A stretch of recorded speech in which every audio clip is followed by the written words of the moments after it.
புதுச்சேரி, கேரளா, கர்நாடகா, ஆந்திரா மட்டும் இல்ல, உலகத்துல எந்த மூலையில நம்ம வகைரா இருந்தாலும் அவங்க எல்லாருமே நம்மளோட உயிர் தான், அவங்க எல்லாருமே நம்மளோட உறவு தான். புதுச்சேரினாலே உடனே ஞாபகத்துக்கு வர்றது மணக்குள விநாயகர், அரவிந்தர் ஆசிரமம், வில்லியனூர் மாதான் சொல்லி இவங்க எல்லாரும் ஞாபகத்துல வருவாங்க. அது மட்டும் இல்ல, மகாகவி பாரதியார் அவர்கள் இருந்த மண், பாவேந்தர் பாரதிதாசன் அவர்கள் பிறந்த மண். அது மாதிரி இன்னும் சிறப்புகளை அடுக்கிக்கிட்டே போலாம். ஆனா அரசியல்னு வந்துட்டா ஒரு முக்கியமான விஷயத்தை பத்தி நம்ம சொல்லி ஆகணும். 1977ல தலைவர் எம்ஜிஆர் அவர்கள் தமிழ்நாட்டுல ஆட்சி அமைச்சாங்க.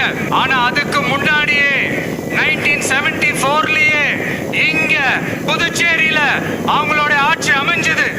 அதனாலதான் அப்பவே சொன்னாங்க, நமக்காக வந்தவர் எம்ஜிஆர், அவரை தமிழ்நாட்டுல மிஸ் பண்ணிடாதீங்கன்னு நமக்கு அலர்ட் பண்ணதே புதுச்சேரி தான். அப்படிப்பட்ட புதுச்சேரி நம்மளால மறக்க முடியுமா? அது மட்டும் இல்ல, இங்க இருக்கிற மக்கள் தமிழ்நாடு மாதிரியே புதுச்சேரி மக்களும் என்ன கிட்டத்தட்ட ஒரு 30 வருஷமா என்ன தாங்கி பிடிச்சுக்கிட்டு இருக்கிறீங்க. அதனால இந்த விஜய் தமிழ்நாட்டுக்கு மட்டும் தான் குரல் கொடுப்பான்னு நினைக்காதீங்க. அப்படி பண்ணாத தவறு புதுச்சேரி மக்களுக்கும் சேர்த்து தான் குரல் கொடுப்பான். அது என்னுடைய கடமையும் கூட. அதனாலதான் இங்க நீங்க ஃபேஸ் பண்ற பிரச்சனைகளை பத்தி இன்னைக்கு நான் பேசுறதுக்காக வந்திருக்கிறேன்.